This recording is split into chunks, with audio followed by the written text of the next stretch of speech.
Welcome to the Arizona Pickleball League podcast,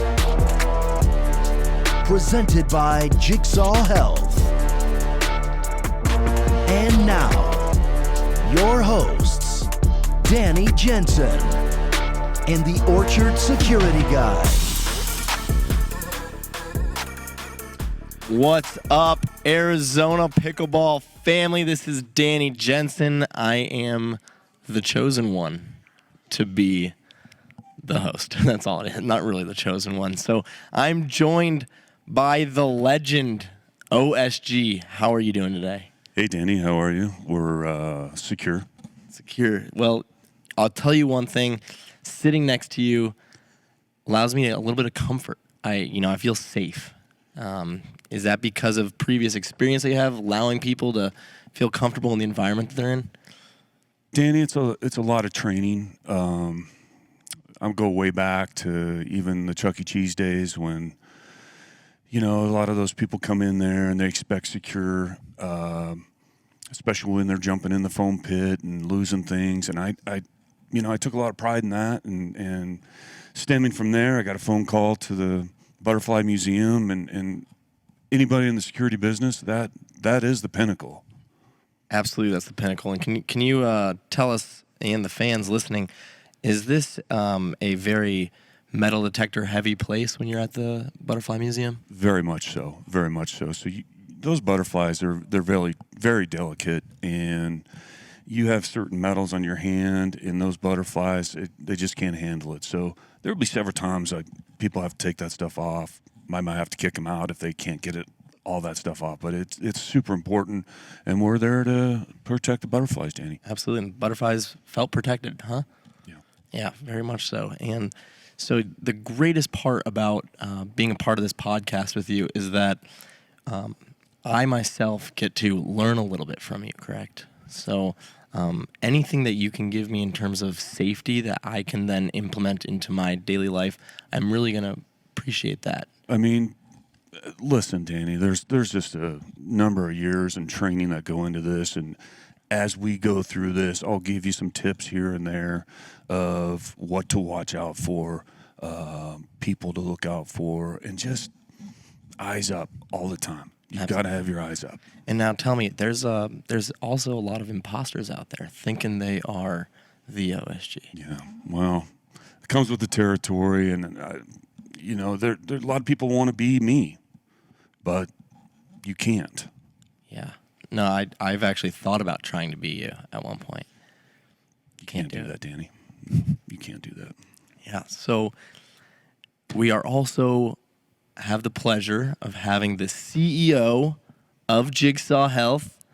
He is the actual architect of the Orchard at Jigsaw Health. I believe he wrote like 10 different movies, and E.T., Raiders of the Lost Ark. I think E.T. is what you're known for. Oh yeah, that was one of my favorites. That's a good one. There's some ones in there I'm not happy about. Paul Blart, actually, it was about a security guard. Yeah, no, let's not talk about that. I apologize for that one. We got Patrick Sullivan with us today. How are you? I'm great, Danny. It's great to be alongside you in the OSG. My goodness. Okay. What are we doing here? We're talking everything Arizona Pickleball League. Yes. I think there's only one man on this planet that has all the answers, and I'm sitting right next to him. OSG. He is the commissioner of the league, is he not? He is the commissioner of the league. Can you be a commissioner and a security guard at the same time? I know that guy, and I believe, again, the training that goes into that is significant. And I hate to keep going back to Chuck E. Cheese, but that is where I learned a lot of my stuff. Yeah, absolutely.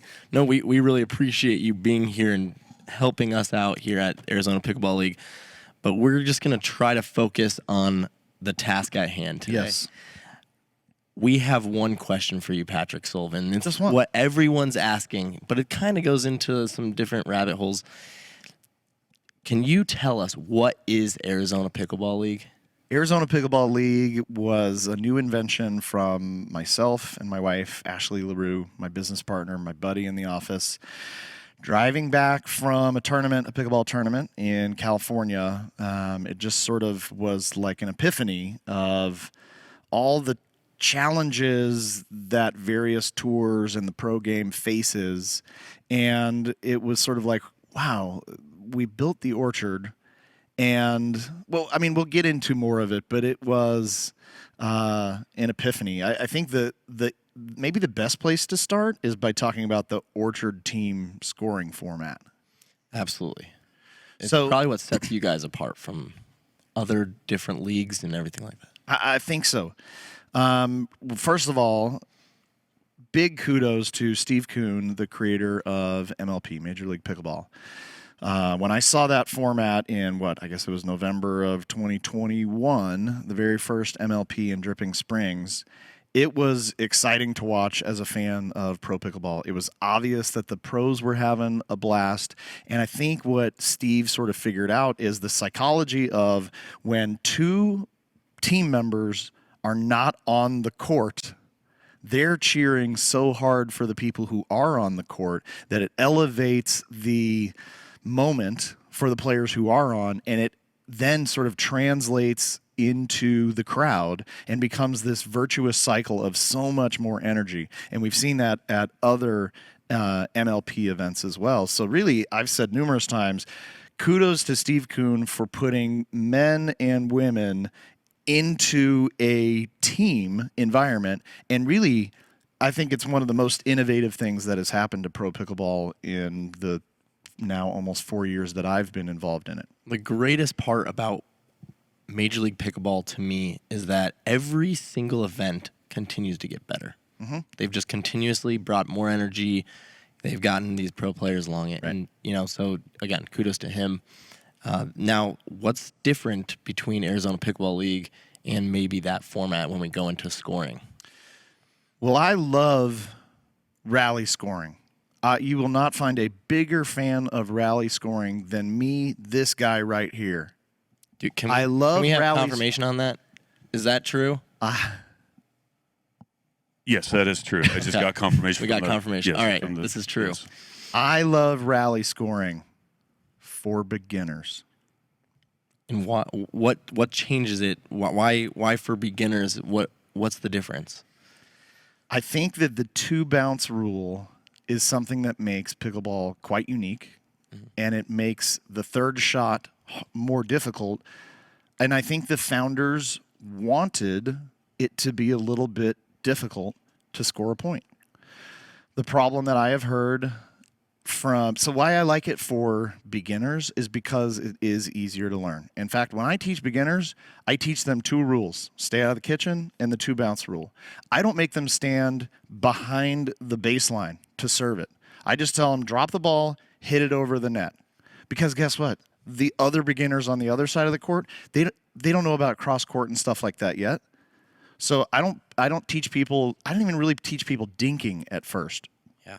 Because I've never seen beginners going back and forth on a cross-court backhand dink off. Have you? It doesn't happen. No, it doesn't happen.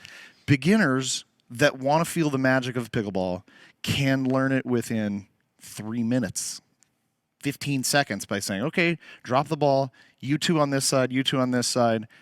The serve has to go over the net, and their shot has to bounce. Past that, I mean, with beginners, you're lucky if you get a 5-6 shot rally anyways, but it does happen, and that's also part of the magic of pickleball. You'll have a 10-shot rally where people are like, oh my gosh, I'm an athlete now. Yep. So rally scoring in that instance, yeah, great. Okay, you guys scored a point because they hit the ball out of bounds. Perfect, easy. I'm also a fan of rally scoring based on something that Casey Patterson said on the MLP podcast. Oh, hi, puppies. Somebody must be visiting us here at the Orchard. Casey Patterson recently said rally scoring would be great at the parks because sometimes you get these newbies that can't hit a third shot drop. So they've got a 45-minute game going, and it's 3-4, right? But they're playing according to the rules. It's just nobody's hitting a third. That's very fair. I actually haven't really thought about it like that. The newer people would just benefit from simplifying the game, is really what you're saying. Mm-hmm. At the pro level, not so much. In fact, the pros will say that they play more conservatively. They are carefuler with their thirds. They're carefuler with their serves.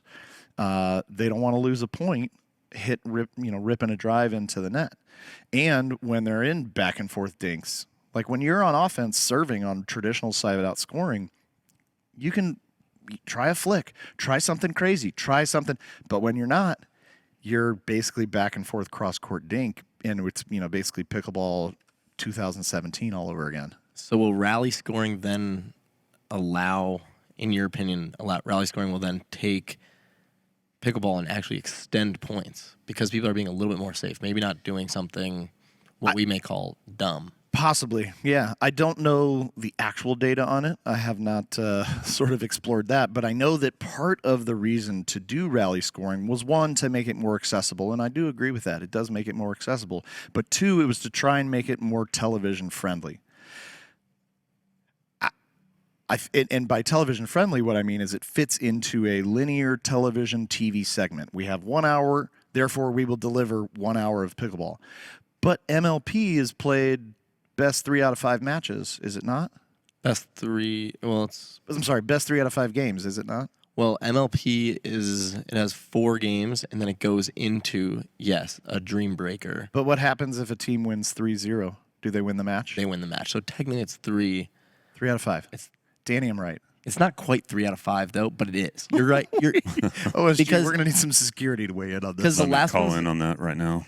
I would argue that there's 4 games that it's played, and then there's a dream breaker, and I am hesitant to call the dream breaker another game. I feel like it's its own event. Okay, but in the last MLP Mesa, which was phenomenal, super fun to watch, Irina Tereshchenko and Thomas Wilson played how many game 4s?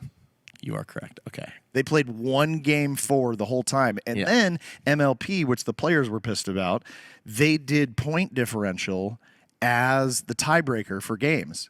But not all points are scored on rally scoring, are they? No, because there's a freeze at 20.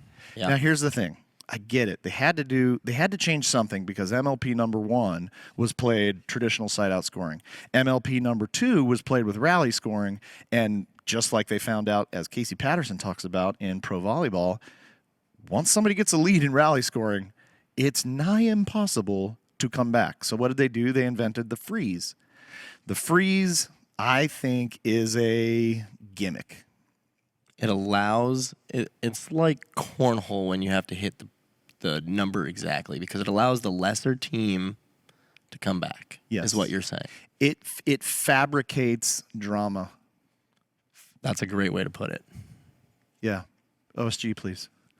The headquarters reported it back to me. They said you were right on that, Patrick. Thank you. So, and keep in mind, I really hope this doesn't come across as bashing MLP. I love what they've done for the sport. Huge kudos to Steve Kuhn, and Brooks and Jill and all of the people, Jenny, that have worked their tails off to blow it up. I mean, to just Seriously. to make it one of the most, if not most exciting thing in pickleball until, dare I say, the Arizona Pickleball League. Now, let me talk a little bit more about our system. Before we go directly into that, can I? Everybody in the podcast is going to be asking right now. They're going to say, what happens if there is a game that is a blowout? For example, I believe a blowout. MLP? In like the rally scoring format, when you can't fabricate a little bit of drama and you might have one team really just crush another team, that's okay, is what you're saying? Well, I mean, all other sports, the league, the commissioner of the league, works to create parity within the system, but not so much that they try to enforce parity or prevent a blowout. I mean, 2 or 3 months ago, I missed the greatest comeback of all time in the NFL because I turned off a game when it was 27-0 at halftime, and it was a blowout, right? And I was like, yeah, let's go to dinner. Yeah. And that was the greatest comeback of all time. But that wasn't because the other team had to freeze at 27. That's a great point. Okay, so I'm actually kind of coming along to this idea now. You're bringing me into this because you don't want to fabricate everything. You don't want to make it fake. You don't want to fabricate drama. That's a soap opera. Fair enough. We are not a soap opera. I don't think so. We could probably fit into a soap opera. What do you think?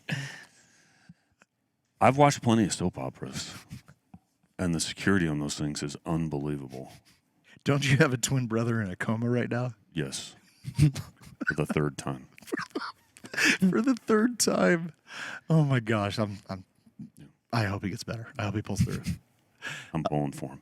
So okay, we've talked about rally scoring. Yes. And there are pros and cons to it. Look, all of life is a blessing and a curse. It's a double-edged sword. It's two sides to a coin. I'm fine with that. All systems are about trade-offs. You pick the things that you like, you leave and you deal with the challenges that come with that. Absolutely. So then the next question becomes, how does rally scoring differ within Arizona Pickleball League than it does within MLP? I know there are differences. We don't use it. But maybe we dive a little bit more in depth. I see what you're saying. But let's dive a little bit more in depth on how the actual scoring system will work throughout an entire game, not just one mixed doubles match, or maybe it's throughout the entire match, not just one game. Here's the format that we're using for the Orchard team scoring event. And kudos to my wife, Ashley, again, for helping me to think through this and to sort of figure out, like, okay, if you want to build a product for television that is within a box of time, all other sports, except for baseball, use a game clock. They don't play to 11 or 21 or whatever, and there is no such thing. Oh, I guess tennis is different. But, I mean, tennis scoring is love, 15, 30, and then 40, then deuce. 40 and then deuce. It's like, so let's not use tennis as our model. Let's use the NBA. Let's use basketball, right? Yep. So they play a time, and the score is cumulative throughout the whole time. So the Orchard scoring format goes like this. We play 4 quarters, and the score is cumulative. The first quarter is mixed doubles. The second quarter is the second mixed doubles team. The third quarter is women's doubles, and the fourth quarter is men's doubles. And in our experiment preseason game that we did between the Scottsdale Scorchers and the Tempe Tornadoes, the Scorchers came back in the fourth quarter in the last moments to win 50-47. That game was never more than 6 points apart. We also use a game clock, which I mentioned. So each quarter is 15 minutes long. For the first 13 minutes, the clock runs continuously unless the referee or a player calls a timeout. And during the last 2 minutes, the clock only runs while the ball is in play. So in terms of total time, we had basically a 2-hour broadcast from pregame to the final whistle. Perfect. Soccer, by the way, the most watched sport in the world, is a 2-hour event. Yes, it is. It takes 2 hours to play 2 45-minute halves. I have plenty of, You've played a few. You've played in a few of those. Played a few of those games. Back at the O. Yeah. So I guess my next question for you, though, kind of goes into you have a time clock. Is there any other differences? Are there still 2 timeouts for each team? Each team gets 3 timeouts per quarter. People rarely use timeouts. Technically, they're really kind of used for challenges. And we, in probably episode number 2, will talk about how our challenge system will work. The commissioner of the league came up with a great idea for that. So teasing our next episode. There you go. To be clear, we use side-out scoring. So some games when we did this first event, we had never played an event in this manner. We had no idea what the final score would be. And it was fantastic. It was phenomenal. The other thing that I would add is there are, I think, possibilities from a gambling standpoint to actually create better versions of over and under, point differentials based upon side out scoring and a clock. I agree with you on this. And I'll tell you why I agree with you on this. It's not as fabricated like you mentioned. So on the gambling side of it, you actually can have an over-under, whereas when it was fabricated, when some people are stalling or freezing on a certain number, it's allowing the point differentials and the overall score to tighten and get to a closer number. So I can see where you come from on that point. Can you hit my cough button? Shit. All right, Danny. You're... No. I'm that cough button. There we go. Okay. There we go. I told you at the beginning of the episode, my cough button's all the way down there. You might have to cover for me, OSG. This didn't get passed under my previous inspection this morning. Somebody messed this up. Fair enough. So, okay. We've talked about the quarters. Yeah. We've talked about gambling. We also did so do you ever play squares with the NFL? Absolutely. Okay. Oh, so wait, are we going to go for it? Yes. If the score is tied after the fourth quarter, what happens? Okay. Our overtime rules is there's no more clock, and we play 16 rallies. Not rally scoring. Let's be clear. We play 16 rallies. 4 rallies by the team that played the first quarter, 4 rallies by the team that played the second quarter, 4 rallies by the third quarter, 4 rallies by men's doubles from the fourth quarter. So sort of everyone contributes during overtime. We haven't done that yet, but the score, if you're tied at 50-50 going into overtime, shut off the clock, and the final score could legitimately be 51-50. Because of side outs. Because of side out scoring. Because side out scoring is fundamentally pickleball. Rally scoring is not the same pickleball. The third shot drop, the 2 bounce rule, one and the same, are so crucial and fundamental to pickleball.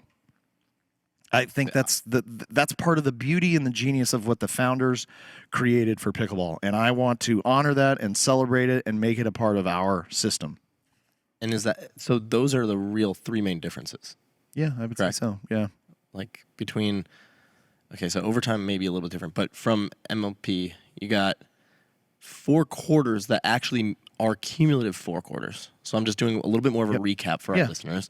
So we got four quarters that are cumulative. So you're not just starting a new game in quarter 2 like you might in MLP. Yeah. You're completely continuing it. Yeah. You are making it's not necessarily rally scoring, but it's side out scoring. It's what people play at the park. Everybody plays side out scoring. Nobody has played rally scoring at the park. Ironically, everybody at the park probably should be playing rally scoring. Because it's just easier for the beginners. They're learning, and they're turning the courts over longer. Absolutely. Or quicker, I should say. They're turning the courts over faster. And then we got a timed, probably the most important thing is the timed duration of a game. Yep. And then just to clarify for the listeners, it's 13 minutes and then a 2-minute, it's 15 minutes total. 13 minutes and then a 2-minute stop and start clock when the ball's in play. Kind of like in football. Just like in football. But so like a 2-minute warning almost like that. Is that technically is there going to be a stoppage of play, or are we just going to go straight into it? No, we do a stoppage of play. Okay. And then, so those are the 3 main differences. And then obviously there's a little bit in the overtime that we can talk about, but that's not going to be into play every single game. We're 0 for 1 on overtimes. We'll see what happens. Yeah. We'll see what happens. When we did Tuesday Night Pickleball in 2022 here at the Orchard featuring the PPA All-Stars, we had 6 events, and I believe that 3 of them legitimately went to a Game 3 singles tiebreaker, which was sort of borrowing the Dream Breaker from MLP. Although, I always wonder that name. it's like, oh, would you like to have your dreams broken? I mean, I guess somebody's dreams get broken, right? Or The other team. Has your dreams ever been broken? Danny, there was a time over at the museum, the butterflies. Oh, man. This may be tough for me to get through, but I'll try to get through it. We had a new crop, these nice caterpillars that just kind of were all blooming and kind of turning into butterflies, and it was just a beautiful thing. And 3 of them didn't make it. Oh, no. I mean, it was tough, but we pulled together. We got the rest of them through, got the proper things that they needed, and it was a tough time, but I made it through it. And you're here with us today still. And I'm still here today, yeah. Was there any learning experiences from that? There was. There's just some stuff happens, and it's out of your control. But you just provide a secure place for everyone to enjoy the show and enjoy the butterflies or enjoy the foam pit at Chuck E. Cheese, and that's all you can do. Now we're asking them to enjoy pickleball. And now we're asking them to enjoy pickleball. We love it. It's quite an experience you had. I really, God be with you, sir. You know, it was the 2 monarchs were okay, but the purple one, there was only like 6 of those. That one really hit deep. So yes. I think we were talking about overtime. I'm starting to think about gambling. I can't. I'm trying not to. I'm trying not to laugh. I think about 7 minutes ago I was talking about squares. So I was going to lead into that, but I was going to talk about a little bit more on the gambling side first, because gambling, and then you can kind of jump into the squares, because you teased the squares for sure. I did. But when you are a fundamental aspect of why so many sports have hit mainstream is that when you are able to gamble for sports, correct, it brings in a whole different, maybe a whole new audience, possibly. That is the theory, yes. And so I think that pickleball, and I think me and you have had plenty of conversations about this, will end up getting into gambling and being able to, as you mentioned, over-unders, full like point spreads, anything like that. But do you believe that gambling is a viable option in pickleball? I don't know. For I think almost 2 years, it's been 2 years since I think PPA made an announcement with, I can't remember what the gambling partner was. And for 2 years, I and others have been hearing that gambling is like 3 months away. Yeah. So I actually have no inside knowledge on why it hasn't been available. I have some theories, but I don't want to speculate on that right now. Let's save that for a different episode. Yeah. I mean, I wonder if there's just not enough contrast between the games so far, if people just haven't. I mean, part of the argument for gambling goes that tennis is one of the most bet on sports in the world. Really? Apparently, I think it's maybe more of a European thing or I don't know. I just know that that's one of the phrases that I've heard. I don't know how you would bet on it, but I'm sure they've figured it out. So to that point, why haven't they sort of figured out how to then gamble on pickleball? Because tennis is obviously much different. Yeah. No. In fact, how about we just have a new rule for this episode? Let's not talk about tennis anymore. I don't even like tennis. I don't either. Yeah, I don't. I like that. Wait, we said we were not going to talk about tennis, and you're breaking it right now. What are we talking about? Okay, so then let's talk about squares. So we talked about the gambling. Yeah. So then let's lead into squares and how squares is going to play a part of at the Orchard. Yeah. Specifically. So at Tuesday Night Pickleball, the first episode, we had a big board with 100 squares, and we borrowed this from NFL, where you basically pay $5 to buy a square. You write your name in it, and once the squares have filled up, 5 times 100 squares is now $500. You now fill in the numbers on the top and the bottom. You kind of draw randomly, and so at the end of the first quarter, if the score is Scottsdale Scorchers 11 and Tempe Tornadoes 13, then you find the 1 and the 3 and where they intersect, and that person in the first quarter, the winner got 10% of the pot, which was $50. So then second quarter pays, I think we did it as 10% first quarter, 20% second quarter, 30% third quarter, and then the final 40% in the fourth quarter. So I think the final we paid out all the money. We're not the house, so we didn't keep anything. Yeah. But it creates for the fans. And it also helps to sort of deal with, like, well, if there is a blowout, at least people have sort of something else to kind of root for to keep them interested. I have an don't idea know. for It's you. a trick. All right, let's hear the idea. Wait, can we share this publicly? I don't know. Are we allowed to? Yeah, of course we can. Okay. I think the audience. I think Kyle wants to hear this. OSG? Yes, we can. Sorry. We can Just share publicly? headquarters, yes. Okay. I just wanted to check before So you. headquarters is allowing us to share this publicly. Okay. It's an idea. I'm not saying that this is going to happen. So Arizona Pickleball family, don't hold me to this, and do not hold Patrick to this. But I remember that the squares was in the back of the room. Is it possible to make the squares visible so everybody could see who's winning at any given time? We'll have to. That's a great idea, actually. And what we'll have to do is put the scores up. We'll have to take a picture. Hey, production guys that are right behind me, can we take a picture of the final score when it's done, it's filled out, and then put that up on the Pickle Tron? Okay, Eddie said we can do it. I kind of like that idea. Can we do that in week 1, Eddie? Now he's saying he doesn't know. By the way, wave at the production crew back behind. We got Eddie and Cam and RJ, the people that actually make all of this stuff work. Yeah. I asked Cam, what do all those buttons do? And he said, if I told you, I'd have to kill you. Job security, folks. Job security. He ain't no dummy. No, don't mention the S word too much. S? Security. Oh, security. Yes. I tried to go back there one time too. They don't even let you go back back there. Really? No. Okay. Fair. Good to know. Don't go back there.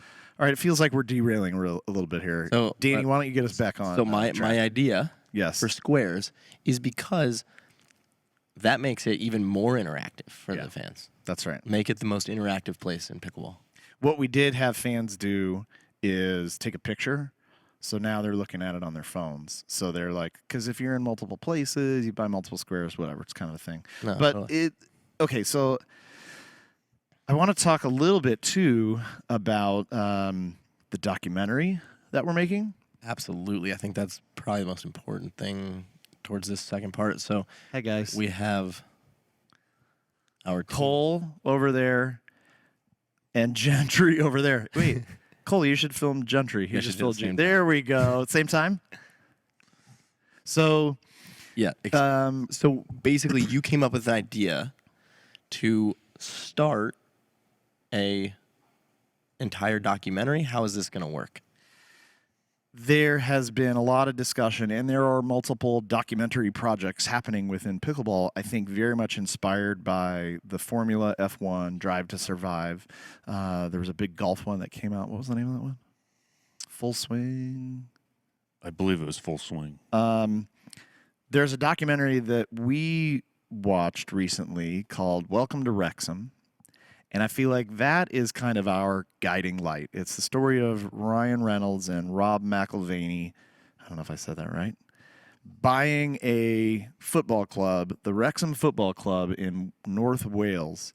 And they're in the English Premier League, but they're in the bottom of it, the National League. And it's the story of how they're trying to get promoted.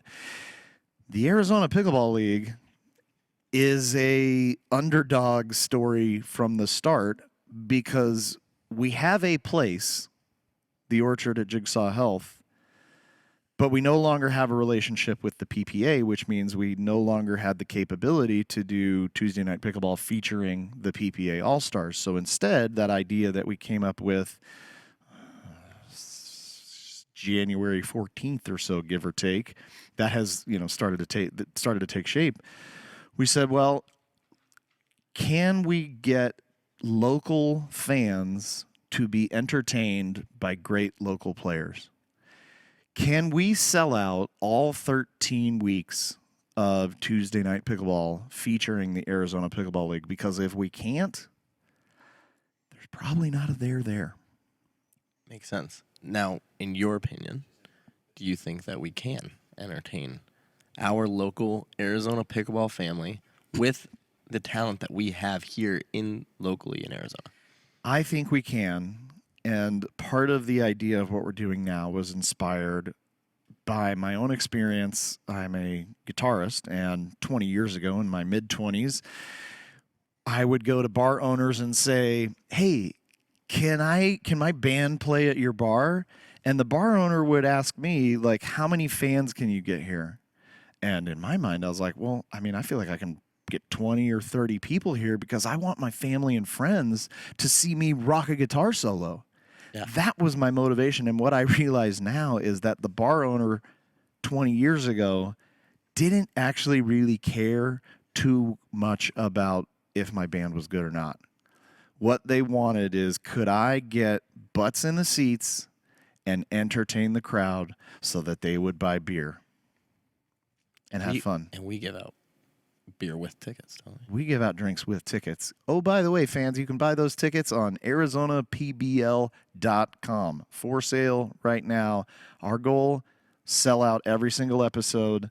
We have room for no more than 150 people in here. So, yes, I do believe that we can get this place rocking in here. Yes. Because when it's rocking in here, it's rocking on the court, and the players feel like I felt 20 years ago, but trade out the guitar for a paddle and trade out the stage for a pickleball court. I love it. And now I will tell you personally, I play with a lot of these players. If not all of them, I've played with at a given time. Who's the one you like the least? Just kidding. I'll tell you who I like the least. Probably Kyle. Kyle Kazuda? Kyle Kazuda. You like him the least? Yeah, I can see that. I can see that. That's fair. Me and Kyle, we butt heads a little bit. Okay, good. So what were you going to say? I interrupted. I'm sorry. No. This is your podcast, right? Yes. We're going to call it my podcast. Okay, I like this that. is now. This is yours. This is now my podcast. For sure.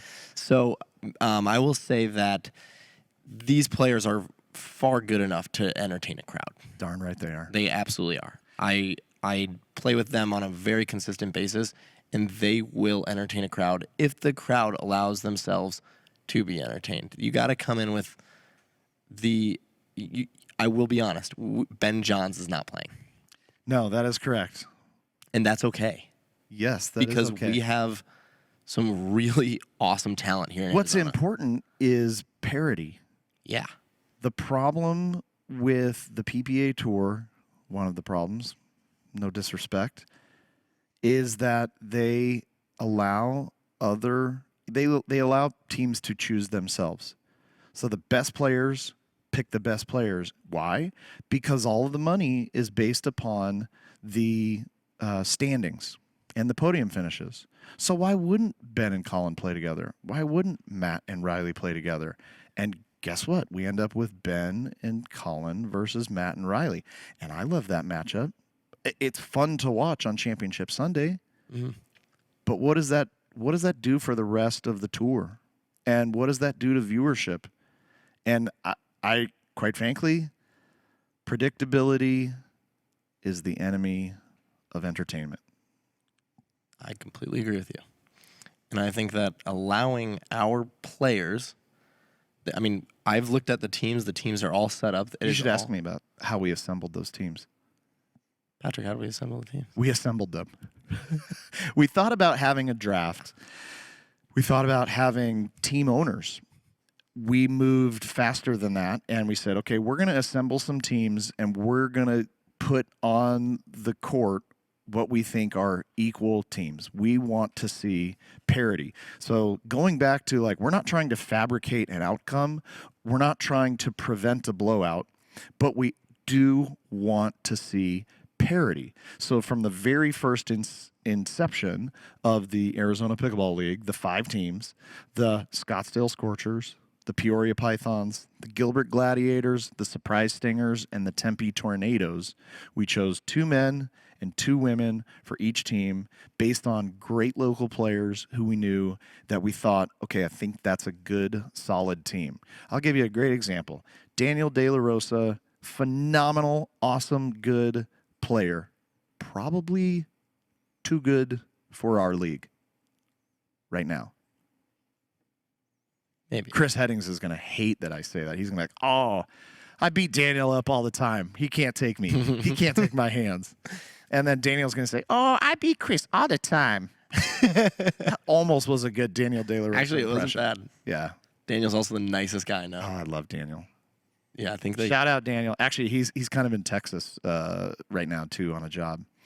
So he didn't fit into that Arizona thing. Yeah. Well, I mean, he's splitting time between Texas and Arizona. Yeah. But we have had some players reach out. I might as well address it.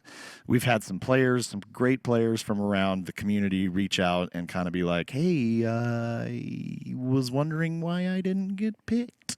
Yeah. None of them actually are Kermit the Frog, but they kind of sound like Kermit the Frog.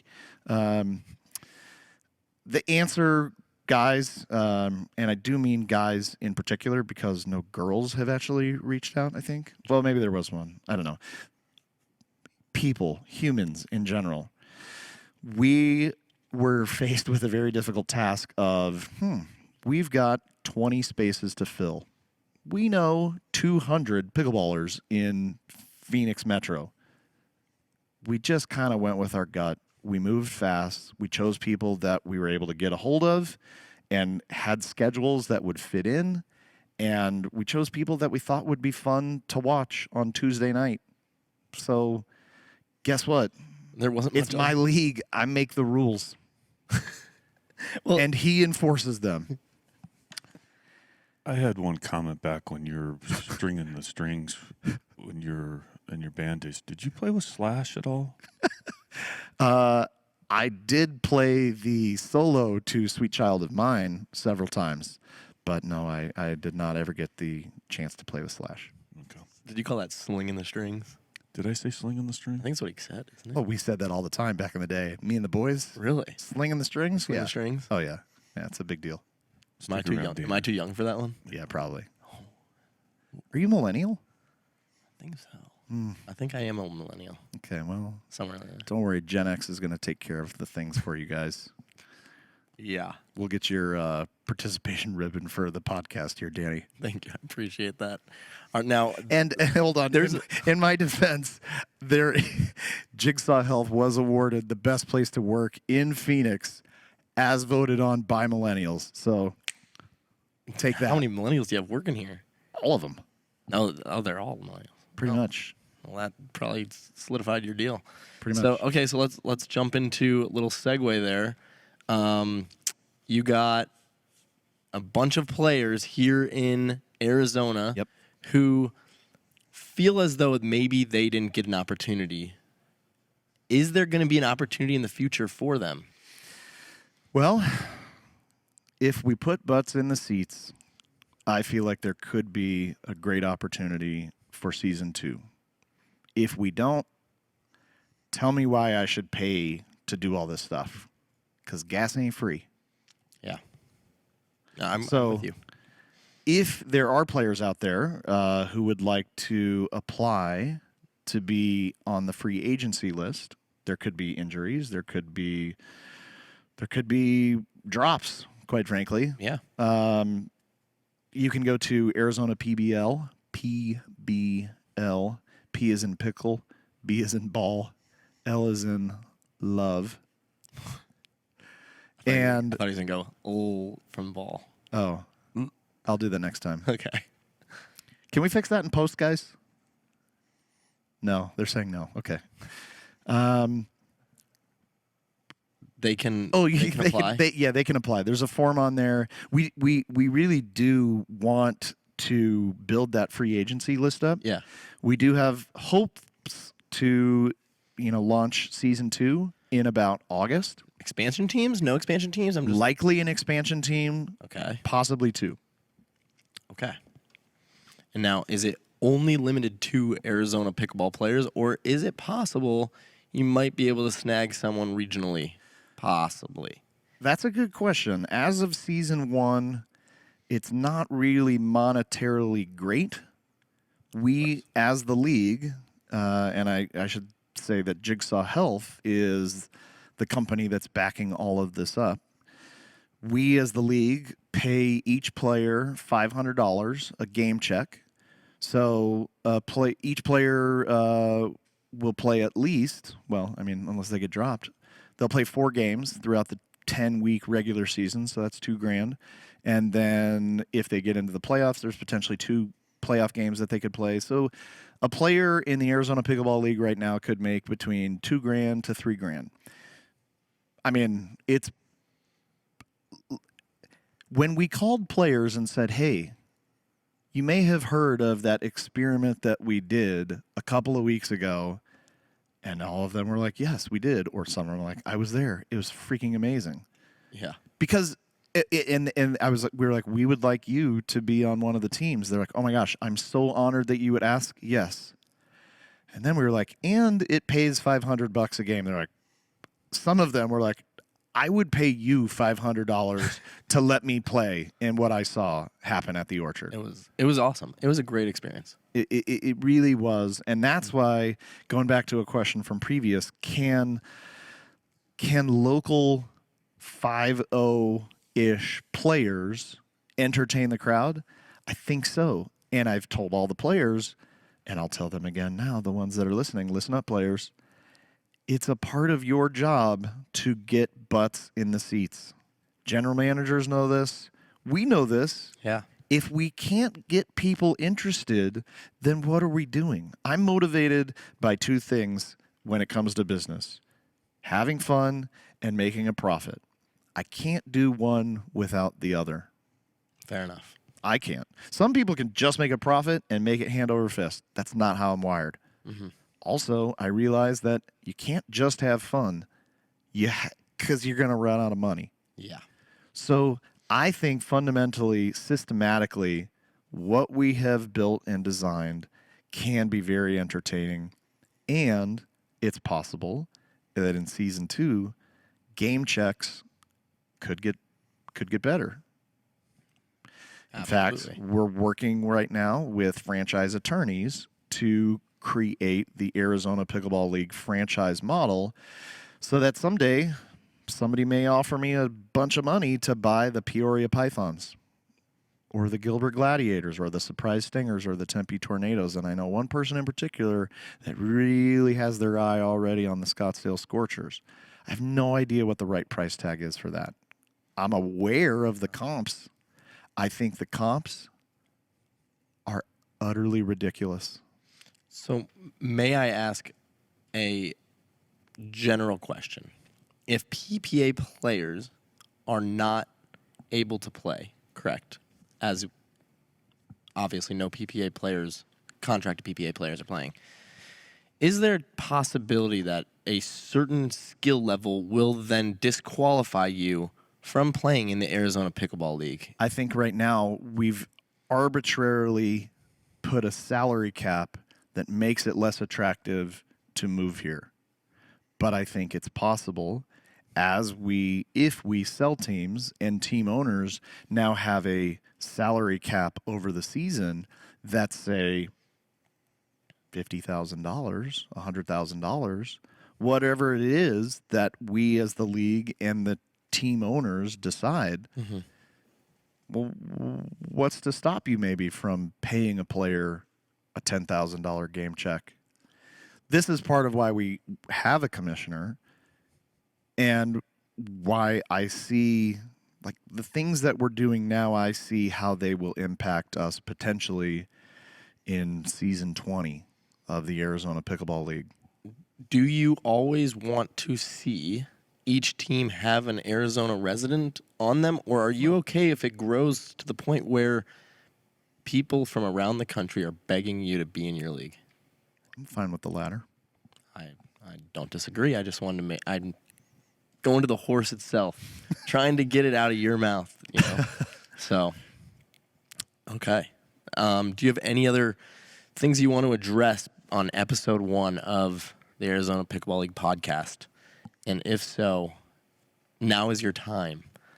I want to add one more note about the documentary. Okay. The documentary has added a whole new element to this project because it made players, it made potential team owners that we're talking to, it made sponsors that we're talking to start to say, okay, it is a little local thing that you're doing, but it might blow up in about a year. So you can see all of the production gear that Jigsaw has invested in and the great, wonderful production team that are full-time employees of Jigsaw. That's the reason, by the way, that we were even able to launch this whole thing, because I knew we had the team. Doing the production is so expensive. But, you know, these guys are pretty good. They work for beer and tacos mostly. Can I get an amen? Amen.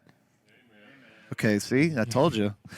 But it's the real crappy beer, not the good stuff, not the fat tires, not the New Belgium stuff. We give them the real bottom of the barrel. I don't even want to say the brand names. Natty Light. Ah, you said it, but yeah. Once the whole, and even I think me and Ashley and I realized that we had hired a documentary film crew, it just added so much more purpose to what we're doing. And the good news for these guys is that even if we fail, the documentary will hopefully still be pretty interesting. It's going to be, I mean, I look at documentaries as like when you watch the F1 for example, nobody actually cared about their results. You want to see the human interest story. You want to see people trying to make a difference in this world. We're trying to, look, Gentry, zoom in on my shirt. Cole, laughter is the best medicine. Pickleball is a close second. I didn't even know I was going to wear this shirt today, but... Can I get one of those shirts?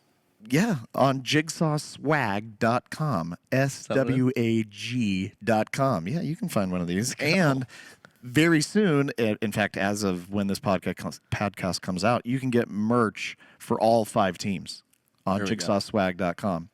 We're going to go into a little bit more on that, probably second episode, on how this is all going to...